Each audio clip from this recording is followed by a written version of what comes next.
नमस्ते एवरीवन। आज का हमारा टॉपिक है beta chain bearings receptors of family. हमने लास्ट वीडियो में gamma chain bearing receptors of family की हेमाटोपोएटिक रिसेप्टर्स ऑफ फैमिली के बारे में पढ़ा था। हम इस वीडियो में beta chain bearing receptors of family और GP130 रिसेप्टर्स ऑफ फैमिली के बारे में पढ़ेंगे।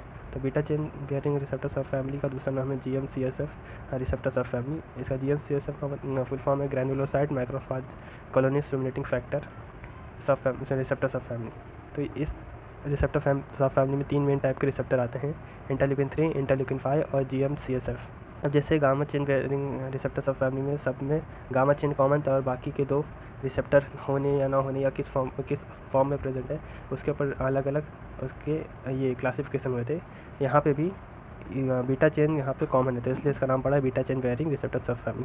और यहाँ पे जो दूसरा चेन है वो है अल्फा चेन। तो यहाँ पे से 2 चेन्स का यूज़ होता है, अल्फा चेन और बीटा चेन, जिसमें से बीटा चेन तो सब में कॉमन ही है, तीनों है।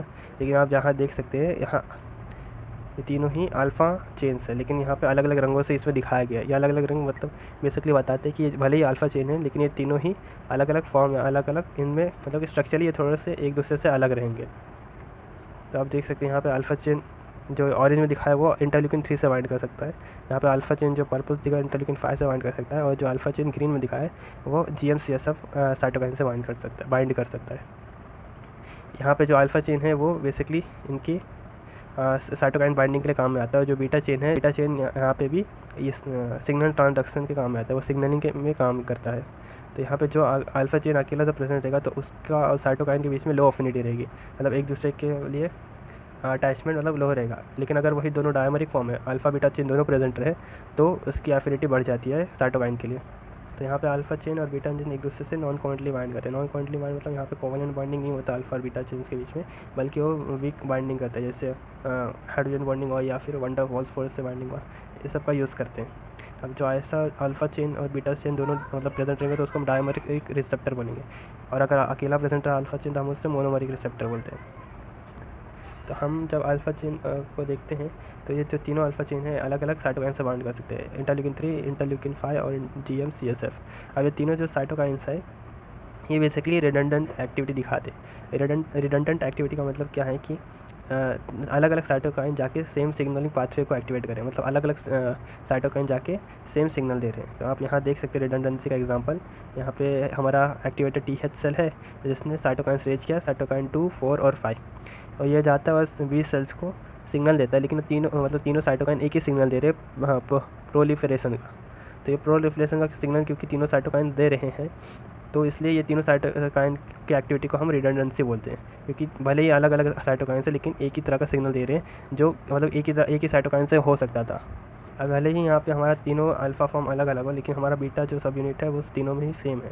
तो यहाँ पे भी हमें रिसेप्टर में भी रिडंडेंसी हमें एक्सपेक्ट करते हैं कि हमें यहाँ पे भी रिडंडेंसी दिखे, और हमने जब ऑब्जर्व किया इन्हें तो हमें वही दिखा। भले ही क्योंकि बीटा चेन सेम है तीनों में, इसलिए अगर तीनों में बीटा चेन सेम है और वही यूज़ होता है सिग्नलिंग के लिए, तो यहाँ पे भले ही तीनों अलग अलग साइटोकाइन से एक्टिवेटेड हो लेकिन जो सेल के अंदर सिग्नल जाता है वो एक ही सिमिलर पाथवे से जाता है, इसलिए हमें ऑब्जर्व करने पे हमें रिडंडेंसी ही दिखा।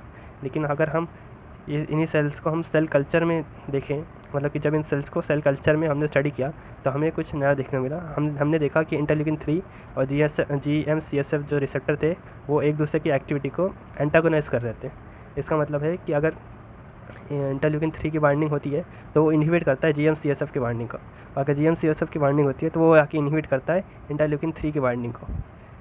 अब वैसा क्यों होता है वो आप समझ सकते होंगे, क्योंकि बीटा चेन यहाँ पे सेम है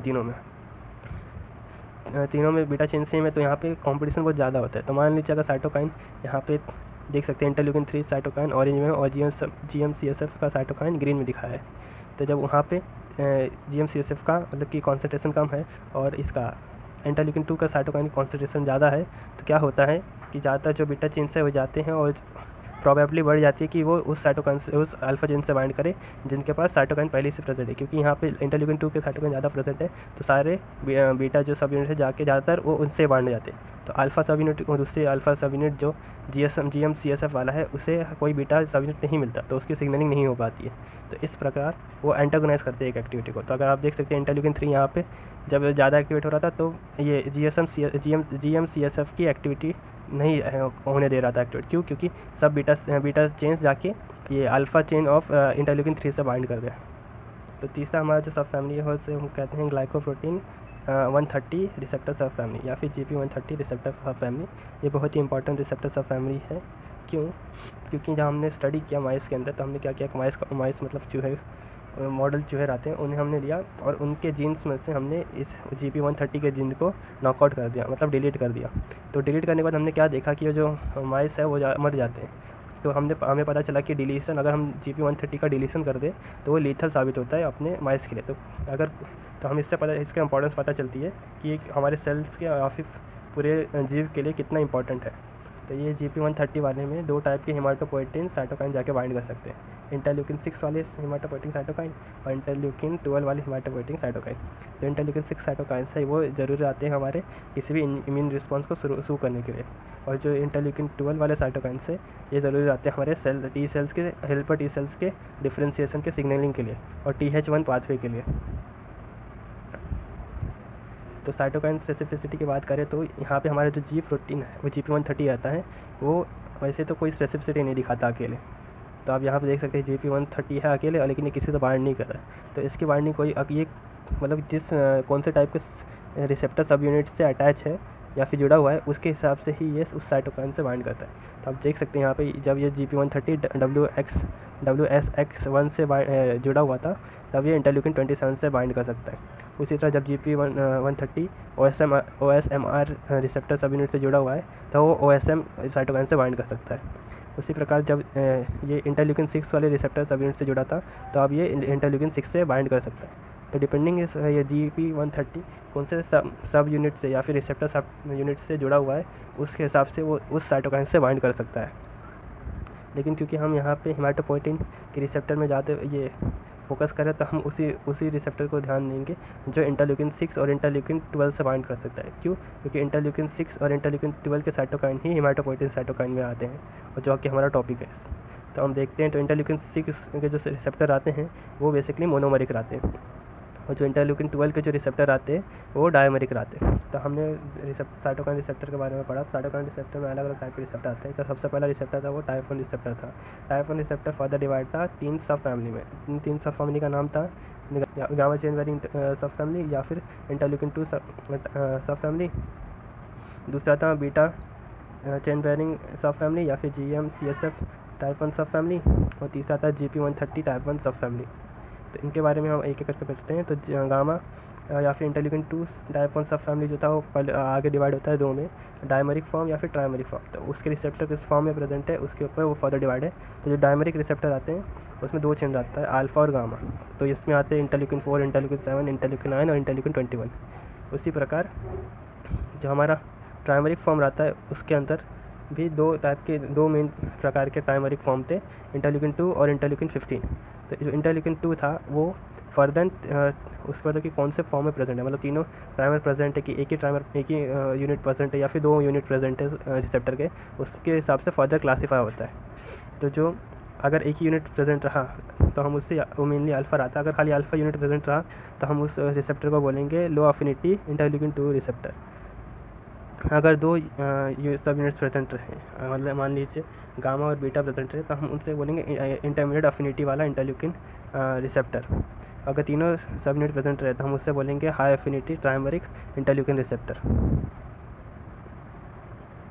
अगर हम बात करें बीटा चेन पेयरिंग या फिर GM-CSF टाइप 1 सब फैमिली की, तो यहाँ पे सब जो रिसेप्टर थे वो डायमरिक थे, यानी सब रिसेप्टर में 2 सब यूनिट लग रहे थे, अल्फ़ा और बीटा चेन। तो इसमें कौन से आते हैं? इसमें आता है इंटरल्यूकिन 3, इंटरल्यूकिन 5 और GM-CSF। तो हमारा जो तीसरा टाइप का रिसेप्टर सब फैमिली था वो था GP130 टाइप 1 रिसेप्टर सब फैमिली। तो यहाँ पे बेसिकली हम 2 में फोकस करेंगे, इंटरल्यूकिन 6 और इंटरल्यूकिन 12 रिसेप्टर के बारे में।